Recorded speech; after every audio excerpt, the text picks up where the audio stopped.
আসসালামু আলাইকুম, সবাইকে আমন্ত্রণ জানাচ্ছি আমার দেশ পোস্ট এডিটোরিয়ালে। সঙ্গে আছে আমি হুমায়রা নাওচিন। দর্শক, আমাদের আজকের পোস্ট এডিটোরিয়ালটির শিরোনাম তিস্তায় বন্ধুত্বের হাত চীনের, প্রধানমন্ত্রী তারেক রহমানের প্রথম বিদেশ সফর। লিখেছেন সৈয়দ আব্দুল আহমদ। চলুন দর্শক, বিস্তারিত জেনে নেওয়া যাক। চীন ও মালয়েশিয়ায় প্রধানমন্ত্রী তারেক রহমানের প্রথম দ্বিপক্ষীয় সফরটি দেশের জন্য অভূতপূর্ব সাফল্য হিসেবে বিবেচিত হয়েছে। সংসদের চলমান বাজেট অধিবেশনে সব সদস্যের সম্মতিতে এ সম্পর্কে একটি ধন্যবাদ প্রস্তাব গৃহীত হয়েছে। বিশেষ করে দুদেশ এ সফরে চীনের প্রেসিডেন্ট শি জিনপিং এর সঙ্গে প্রধানমন্ত্রী তারেক রহমানের দীর্ঘ সময়ের একান্ত বৈঠক ও তিস্তা মহাপরিকল্পনা বাস্তবায়নে চীনের বন্ধুত্বের হাত বাড়িয়ে দেওয়া এবং মালয়েশিয়ার শ্রম বাজার খুলে যাওয়ার সিদ্ধান্ত দেশের জন্য এক বড় অর্জন হিসেবে দেখা হচ্ছে। দেশে ফিরে প্রধানমন্ত্রী তারেক রহমান গত শনিবার সংসদকে তার বিদেশ সফর সম্পর্কে অবহিত করেন। এর আগে বিরোধী দলীয় নেতা ডক্টর শফিকুর রহমান এবং সরকার ও বিরোধী দলের কয়েকজন সংসদ সদস্য বিদেশ সফর সম্পর্কে প্রধানমন্ত্রীর অভিজ্ঞতা জানতে চান। বিরোধী দলীয় নেতা ফ্লোর নিয়ে বলেন, এই সফরের স্বাক্ষরিত চুক্তি ও সমঝোতা স্মারক কি হয়েছে তা সংসদকে অবহিত করার অনুরোধ জানাচ্ছি। তিনি আরো বলেন, দুই বন্ধু দেশের সঙ্গে আলোচনার মাধ্যমে নতুন কোনো রপ্তানি খাত তৈরির দীর্ঘমেয়াদী পরিকল্পনা নেওয়া হয়েছে কিনা তাও জানতে চাই। সংসদে প্রধানমন্ত্রী তার মালয়েশিয়া ও চীন সফর সম্পর্কে স্পষ্টভাবে জানান যে দেশের মানুষ তার সরকারের ওপর যে দায়িত্ব অর্পণ করেছেন সেই জায়গা থেকে তিনি দেশের স্বার্থকে সফরকালে সর্বোচ্চ অগ্রাধিকার দিয়েছেন। দুই দেশ সফরের পেছনে তার বা তাদের কারো কোনো ব্যক্তিগত স্বার্থ বা উদ্দেশ্য জড়িত ছিল না বলে প্রধানমন্ত্রী দৃঢ়তার সঙ্গে উল্লেখ করেন। সংসদের বাজেট অধিবেশনে শনিবার তিনি আরো বলেন, সফর থেকে যদি কোনো ইতিবাচক বা ভালো কিছু অর্জিত হয়ে থাকে তবে তার পুরো কৃতিত্ব ও সাফল্য বাংলাদেশের জনগণের। তিনি বলেন, তার সরকার ও দলের পররাষ্ট্র নীতির মূল ভিত্তি হলো বাংলাদেশ ফার্স্ট বা সবার আগে বাংলাদেশ। এই নীতি ধারণ করে মালয়েশিয়া ও চীন সফর হয়েছে। স্থানীয় সরকার মন্ত্রী মির্জা ফখরুল ইসলাম আলমগীর দ্বিপক্ষীয় এই সফল সফর সম্পর্কে সংসদে ধন্যবাদ প্রস্তাব আনলে সর্বসম্মতভাবে তা গৃহীত হয়। প্রধানমন্ত্রী তারেক রহমান ২১ থেকে ২৬ জুন ২০২৬ পর্যন্ত মালয়েশিয়া ও চীন সফর করেন। এই সফর বাংলাদেশের অর্থনৈতিক কূটনীতি এবং বৈদেশিক নীতিতে এক নতুন দিগন্তের সূচনা করেছে।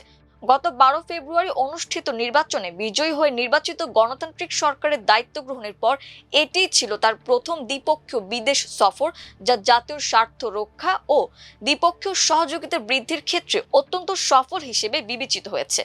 মালয়েশিয়া সফরটি কতটা সফল হয়েছে তার চমৎকার উদাহরণ হচ্ছে সে দেশের প্রধানমন্ত্রী আনোয়ার ইব্রাহিম নিজেই তার ভেরিফাইড ফেসবুক পোস্টে একটি ভিডিও আপলোড করেন। বাংলাদেশের একজন শিল্পীর আমার বন্ধু মহা জাদু জানে গানটিকে আবহ সঙ্গীত হিসেবে নিয়ে সফরের আকর্ষণীয় ছবিগুলো দিয়ে ভিডিওটি তৈরি করা হয়।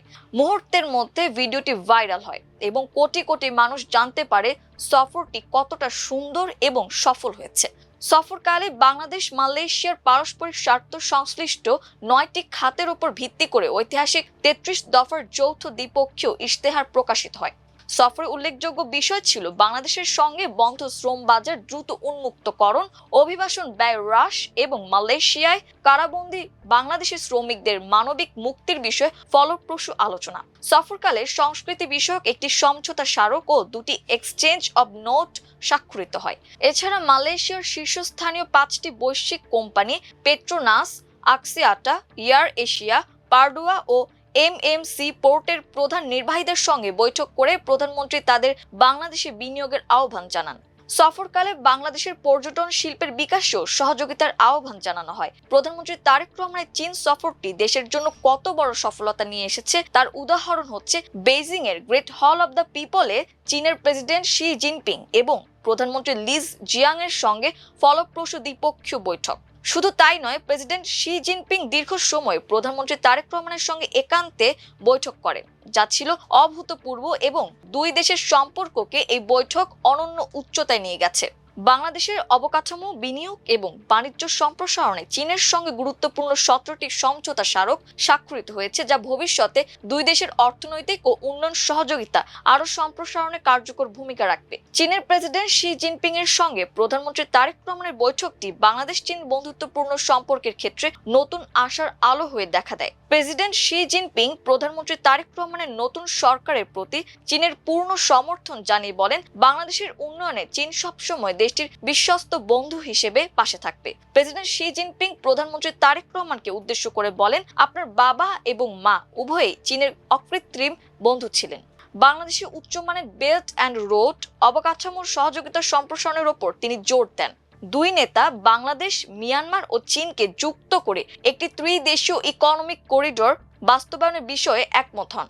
প্রধানমন্ত্রী তারেক রহমানকে প্রেসিডেন্ট শি জিনপিং জানান, আন্তর্জাতিক অর্থনৈতিক জোট ব্রিক্সে বাংলাদেশের সদস্যপদ পাওয়ার ক্ষেত্রে চীন জোরালো সমর্থন দেবে। রোহিঙ্গা ইস্যু সম্পর্কে তিনি জানান, মিয়ানমারে রোহিঙ্গাদের নিরাপদ ও টেকসই প্রত্যাবাসন প্রক্রিয়ায় চীন তার মধ্যস্থতা ও কূটনৈতিক প্রচেষ্টা অব্যাহত রাখবে। প্রধানমন্ত্রী তারেক রহমান চীনের তাইওয়ান নীতির প্রতি বাংলাদেশের সমর্থন পুনর্ব্যক্ত করে বলেন, চীনের রেড লাইনই আমাদের রেড লাইন। এর জবাবে শি জিনপিং বাংলাদেশের সার্বভৌমত্ব ও স্বাধীন পররাষ্ট্র নীতির উচ্ছ্বসিত প্রশংসা করেন। প্রেসিডেন্ট শি জিনপিং বাংলাদেশের তিস্তা নদীর সমন্বিত ব্যবস্থাপনা ও পুনরুদ্ধার প্রকল্প এবং অন্যান্য নদীর নাব্য রক্ষায় চীন তার সক্ষমতা অনুযায়ী সর্বাত্মক ব্যবহারিক ও কারিগরি সহযোগিতা দেবে বলে জানান। তিনি প্রথাগত অবকাঠামোর পাশাপাশি পরিবেশ বান্ধব অর্থনীতি, ডিজিটাল অবকাঠামো এবং কৃত্রিম বুদ্ধিমত্তা এআই খাতে নতুন সহযোগিতার সম্ভাবনা উন্মোচনের কথাও বলেন। বাংলাদেশের তিস্তা সমস্যার সমাধানে চীন বন্ধুত্বের হাত বাড়িয়েছে। চীনের সহায়তায় প্রায় $1 বিলিয়ন ব্যয়ে তিস্তা মহাপরিকল্পনা বাস্তবায়নের কাজ হাতে নেওয়া হয়েছে। প্রধানমন্ত্রী তারেক রহমানের সদ্য চীন সফরে চীনের প্রেসিডেন্ট শি জিনপিং তিস্তা মহাপরিকল্পনা বাস্তবায়নে সবুজ সংকেত দেন। তিস্তা নদী নিয়ে বাংলাদেশ বহু বছর ধরে বহুমুখী সমস্যা মোকাবেলা করছে। উজানে ভারত একতরফাভাবে পানি প্রত্যাহার ও নিয়ন্ত্রণ করার ফলে বাংলাদেশে তিস্তা এক মরা নদীতে পরিণত হয়েছে। শুষ্ক মৌসুমে পানির চরম সংকট ও বর্ষা মৌসুমে আকস্মিক বন্যা এবং নদী ভাঙনে বাংলাদেশ বিপর্যয়ের সম্মুখীন হয়। ভারত দীর্ঘ সময় ধরে এ সমস্যা জিইয়ে রেখেছে। পশ্চিমবঙ্গের গজরডোবা ব্যারাজের মাধ্যমে শুষ্ক মৌসুমে ভারত একতরফা পানি প্রত্যাহার করে চলেছে। এ সময় তিস্তার পানি প্রবাহ 1000 কিউসেকেরও নিচে নেমে আসে। ফলে তিস্তা সেচ প্রকল্পের আওতাধীন উত্তর পশ্চিমাঞ্চলে লাখ লাখ হেক্টর জমির বোরো ও আমন ধান চাষের উৎপাদন ব্যাহত সহ কৃষি এবং সেচ বিপর্যয় হচ্ছে। বর্ষাকালে গজরডোবা ব্যারাজের গেটগুলো আগাম তথ্য না দিয়ে ভারত হঠাৎ করে খুলে দেওয়ার কারণে উত্তরাঞ্চল জুড়ে আকস্মিক বন্যা ও তীব্র নদী ভাঙন দেখা দেয়, যা প্রতি বছর সমস্যা হয়ে দাঁড়িয়েছে। পানির অভাবে নদী শুকিয়ে যাওয়ায় তিস্তা অববাহিকার প্রায় 2,10,00,000 মানুষের প্রত্যক্ষ ও পরোক্ষ জীবিকা হুমকির মুখে পড়েছে এবং অঞ্চলটির মরুকরণ ত্বরান্বিত হচ্ছে। 2011 সালে ভারতের তৎকালীন প্রধানমন্ত্রী ডক্টর মনমোহন সিং এর বাংলাদেশ সফরকালে একটি খসড়া চুক্তি স্বাক্ষরের কাছাকাছি পৌঁছালেও পশ্চিমবঙ্গের মুখ্যমন্ত্রী মমতা ব্যানার্জির বিরোধিতার কারণে তা ঝুলে যায়। আজও ভারতের সঙ্গে তিস্তা চুক্তি হয়নি এবং আদৌ এ চুক্তি হবে কিনা তা বলা যাচ্ছে না। ফলে বাংলাদেশকে তার অস্তিত্ব রক্ষায় বিকল্প চিন্তা করতে হয় এবং এ ব্যাপারে চীন এগিয়ে এসেছে। প্রস্তাবিত তিস্তা মহাপরিকল্পনার আওতায় নদী খনন, নদী শাসন, স্থায়ী বাঁধ ও গাইড ওয়াল নির্মাণ, জলাধার বা রিজার্ভার তৈরি এবং আধুনিক সব অবকাঠামো গড়ে তোলা হবে। এর মাধ্যমে বর্ষায় উদ্বৃত্ত পানি ধরে রেখে শুষ্ক মৌসুমে ব্যবহার করা হবে। প্রধানমন্ত্রী তারেক রহমানের সাম্প্রতিক সফরে বাংলাদেশ ও চীন তিস্তা মহাপরিকল্পনা বাস্তবায়নে ঐকমত্যে পৌঁছেছে। প্রকল্পের নকশা, পরিকল্পনা ও বাস্তবায়নে চীন পূর্ণ সহযোগিতার আশ্বাস দিয়ে ইতোমধ্যে দ্রুত যৌথ সম্ভাব্যতা যাচাইয়ের কাজ শুরু করতে একমত হয়েছে। ভারতের শিলিগুড়ি করিডোরের কাছাকাছি এই চীনা প্রকল্পের দিল্লির তীব্র কৌশলগত আপত্তি ও উদ্বেগ রয়েছে। তবে চীনের পক্ষ থেকে সাফ জানিয়ে দেওয়া হয়েছে, তিস্তা মহাপরিকল্পনায় চীনের সহযোগিতা সম্পূর্ণরূপে বাংলাদেশের মানুষের জীবন জীবিকার স্বার্থে এবং এটি কোনো তৃতীয় পক্ষকে লক্ষ্য করে বা তাদের হস্তক্ষেপ বিঘ্নিত হওয়ার কিছু নেই। তিস্তা মহাপরিকল্পনায় রয়েছে নদীর প্রায় 110 কিলোমিটার এলাকা জুড়ে ড্রেজিং ও গভীরতা বৃদ্ধি, তিস্তার 2 তীরে 100 কিলোমিটারেরও বেশি স্থায়ী গাইড বাঁধ নির্মাণ এবং সড়ক যোগাযোগ স্থাপন, বর্ষা মৌসুমে পানি সংরক্ষণ বা ধরে রাখার জন্য বিশাল জলাধার বা রিজার্ভার তৈরি, যা শীতকালে খরা মৌসুমে সেচ কাজে ব্যবহার করা হবে। নদী খনন ও ভূমি পুনরুদ্ধারের মাধ্যমে প্রায় 171 বর্গ কিলোমিটার এলাকা সৃষ্টি হবে। সেখানে অর্থনৈতিকভাবে হাব তৈরি করা হবে এবং আবাসন গড়ে তোলা হবে। বাংলাদেশ ও চীন সরকার যৌথ অংশীদারত্বের ভিত্তিতে এই মহাপরিকল্পনা বাস্তবায়িত হবে। চীনের রাষ্ট্রায়ত্ত প্রতিষ্ঠান পাওয়ার চায়না এই প্রকল্পের সম্ভাব্য বা ফিজিবিলিটি স্টাডির কাজ করছে। প্রকল্পের প্রথম ধাপে চীনের কাছ থেকে প্রায় $550 মিলিয়ন ঋণ সহায়তা চাওয়া হচ্ছে। বাকি অর্থ মেটানো হবে বাংলাদেশের রাষ্ট্রীয় তহবিল থেকে। এ প্রকল্পে চীনের উন্নত পানি ব্যবস্থাপনার অভিজ্ঞতা কাজে লাগিয়ে বাংলাদেশের পানি সম্পদ বিশেষজ্ঞ ও কর্মকর্তাদের চীনে বিশেষ প্রশিক্ষণের প্রস্তাব করা হয়েছে।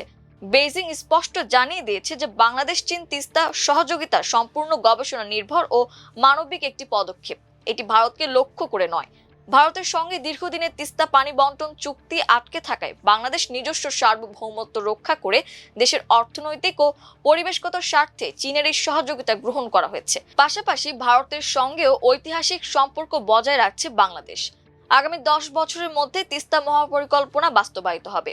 প্রকল্পের প্রথম 3 থেকে 4 বছরের মধ্যে অর্থাৎ 2029 সালে নদী খনন, ভূমি পুনরুদ্ধার ও গাইড বাঁধ নির্মিত হবে। এরপর তৈরি হবে জলাধার ও অর্থনৈতিক হাব। মহাপরিকল্পনার বাস্তবায়নে প্রাণ ফিরে পাবে তিস্তা। প্রধানমন্ত্রী তারেক রহমানের মালয়েশিয়ায় সফরে বন্ধ থাকা শ্রম বাজার আবার খুলে দেওয়ার প্রতিশ্রুতি দিয়েছেন প্রধানমন্ত্রী আনোয়ার ইব্রাহিম। মালয়েশিয়ায় কর্মরত প্রায় 8 লাখ প্রবাসী বাংলাদেশির কর্মসংস্থান টিকিয়ে রাখা এবং নতুন জনশক্তি রপ্তানির সুযোগ তৈরিতে মালয়েশিয়া একমত হয়েছে। বিগত আওয়ামী শাসনামলে রিক্রুটিং এজেন্সির সিন্ডিকেট, অতিরিক্ত অভিবাসন ব্যয় এবং শ্রমিকদের ব্যাপক শোষণ ও জালিয়াতির কারণে দেশটিতে বাংলাদেশি কর্মী নিয়োগ বন্ধ ছিল। ওই সময় রপ্তানির আড়ালে অবৈধ অর্থ ও মানব পাচারের মতো অভিযোগ উঠেছিল। প্রধানমন্ত্রী তারেক রহমানের মালয়েশিয়া ও চীন সফরে রোহিঙ্গার সংকট সমাধানে বহুপক্ষীয় সহযোগিতা জোরদার এবং মিয়ানমারের সঙ্গে আলোচনার নতুন ক্ষেত্র তৈরি হয়েছে। চীনের প্রেসিডেন্ট শি জিনপিং জানিয়েছেন, রোহিঙ্গা ইস্যুতে বাংলাদেশ যদি মিয়ানমারের সঙ্গে দ্বিপক্ষীয় আলোচনা করতে চায় তাহলে চীন তাতে প্রয়োজনীয় সহায়তা ও মধ্যস্থতা করবে। মালয়েশিয়ার প্রধানমন্ত্রী আনোয়ার ইব্রাহিম জানিয়েছেন, এই সংকট মোকাবিলায় সমন্বিত আঞ্চলিক উদ্যোগ গড়ে তোলা হবে। আসিয়ান বাংলাদেশকে সেক্টরাল ডায়ালগ পার্টনার হওয়ার ক্ষেত্রে মালয়েশিয়া সহযোগিতা করবে, যাতে রোহিঙ্গার সংকটের সমাধান হয়। প্রধানমন্ত্রীর এই সফর রোহিঙ্গার সংকট নিরসনে কূটনৈতিক অগ্রগতি হয়েছে। দর্শক, এই ছিল আমার দেশ পোস্ট এডিটোরিয়ালে। এতক্ষণ আমাদের সঙ্গে থাকার জন্য অসংখ্য ধন্যবাদ। আল্লাহ হাফেজ।